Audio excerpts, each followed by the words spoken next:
Tansanina Vivian R. Scott. I am one of the candidates running for Executive Council. Thank you for taking the time to listen to me today. Before I begin, I want to share with you about myself and why I'm running for council. But before that, I'd like to thank the Creator for another day. I would not be here today if it wasn't for the support and encouragement I received from my nominators. My son, Anthony Scott, I am so proud of him. He graduated from the Kinano Education Program at UCN and is now a teacher at Mikisu High School. My son told me, "Mom, you have done so much for the little children. I think with your skills, leadership, and service to the community that you should run for council." A great supporter, Elvis Helcrow. Elvis has been a friend for many years, and I admire his commitment to helping the community. So when he approached me to run for council, I told him with his guidance and knowledge that I would run. Thank you, Anthony and Elvis, for believing in me and nominating me. I will now take the time to share a little bit about myself. I am a member of Pimicikamak and I live in the Nekopak area. My husband Anthony and I have been blessed with two sons, a daughter-in-law, and 4 beautiful grandchildren. We are also blessed to have with us my father-in-law, Roy Jones Scott, and sisters and brother-in-laws and their families. I have had the opportunity to work for Cross Lake Early Childhood Education Center for 27 years. My role as center director, I was honored to represent Pimicikamak on with a focus on early childhood, including the Northern Manitoba First Nations Early Learning Childcare Working Group, the Manitoba First Nations Child Development Advisory, and the First Nations Early Learning Child Advisory. The people I've worked with across this province and in our country saw something in me. They believed in me to be a leader, which resulted in the committee members either naming me or nominating me in a leadership role as a chairperson or as a vice chairperson on these advisories. I am humbled by their belief in me, and I will continue to lobby for early childhood learning. Speaking of lobbying, over many years I've advocated for our community at meetings with MKO Chiefs Assembly, the Assembly of Manitoba Chiefs, and at the Assembly of First Nations. I've been a part of movements to ensure First Nation daycares and Aboriginal Head Start programs have a voice and are represented at each of these levels of government. For my efforts in early childhood learning, I was nominated and was a recipient in 2008, the Prime Minister's Award in Excellency in Early Childhood Education. I have posted on Facebook about language and culture. I am not fluent in Cree, but I can understand. You see, my focus is on learning Cree.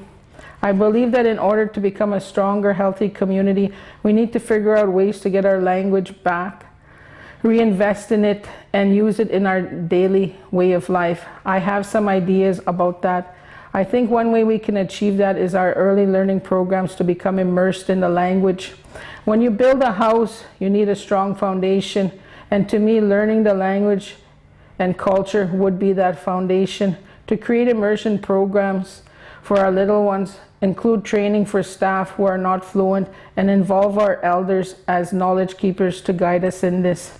I also believe we need to create a language policy for our future that will only strengthen and reclaim and revitalize our language, culture, and identity.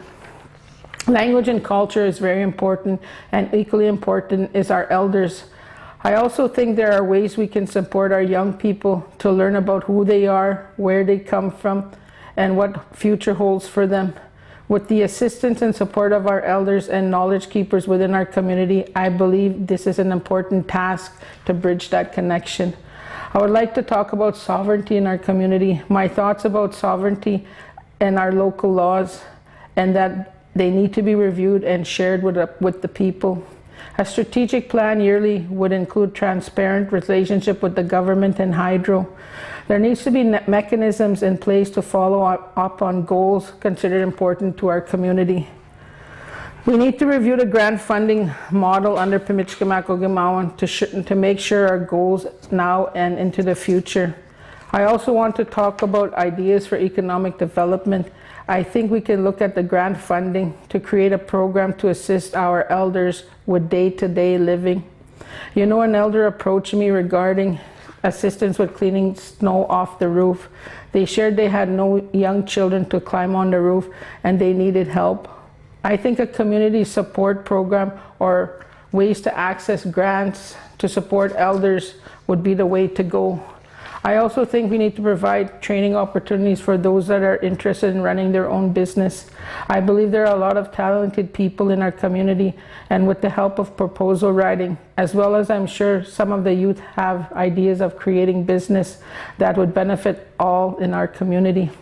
I had the opportunity to sit on Pimicikamak Gas Bar board, and we took local control of the business, and now it is successful. I am proud to say there are 37 employees at the gas bar and the kitchen. I want to switch gears a bit. Wellness has been on my mind. Well, I suppose it's been on everyone's mind since the pandemic changed the way we live and do things. I think we lost connections with one another because we had to self-isolate and things like that. This got me thinking of how to support wellness in our community. I think by creating a calendar that includes all the events by the different organizations to promote wellness would allow us greater connection with one another. For example, Pimicikamak Children's Day. If people see all the events that are helping in the community, maybe it would help with their well-being. We know that COVID is still around, and we need to create programs for people's well-being and get them support to deal with loneliness, grief, and addictions. I am sure people would look forward to events happening in the community where they can go and share with other people who are feeling the same way. Transparency and accountable of the various councils are important. I am talking about Chief and Council, the Elders Council, the Women's Council, and the Youth Council.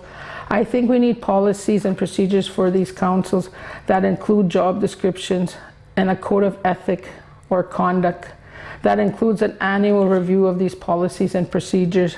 The main and only reason for these policies is to ensure that all councils are accountable to you, the people. There should be strategic plans drafted and posted to include all band programs in Pimicikamak Ogamawan.